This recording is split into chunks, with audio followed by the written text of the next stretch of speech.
ఎవరన్నారమ్మా ఆడది బలహీనురాలని? ఆడవాళ్లు తమ ప్రేమ దయా గుణాలతో విచ్చలవిడిగా తిరిగే మగవాణ్ణి మనిషిగా తీర్చిదిద్దుతారు. అందుకే స్త్రీకి భూదేవంత ఓర్పునిచ్చి బాధల్ని దిగమింగి జీవించే శక్తినిచ్చిందా తల్లి. రోజూ మనం భూమిని తన్నుకుంటూ నడుస్తాం.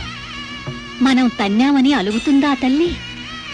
సహించటానికి భరించటానికి ఎంతో శక్తి కావాలమ్మా. నిజానికి ఆడవాళ్లంతా శక్తి స్వరూపం. ఎవరన్నారమ్మా ఆడది బలహీనురాలని? ఆడవాళ్లు తమ ప్రేమ దయా గుణాలతో విచ్చలవిడిగా తిరిగే మగవాణ్ణి మనిషిగా తీర్చిదిద్దుతారు. అందుకే స్త్రీకి భూదేవంత ఓర్పునిచ్చి బాధల్ని దిగమింగి జీవించే శక్తినిచ్చిందా తల్లి. రోజూ మనం భూమిని తన్నుకుంటూ నడుస్తాం. మనం తన్నామని అలుగుతుందా తల్లి? సహించటానికి భరించటానికి ఎంతో శక్తి కావాలమ్మా. నిజానికి ఆడవాళ్లంతా శక్తి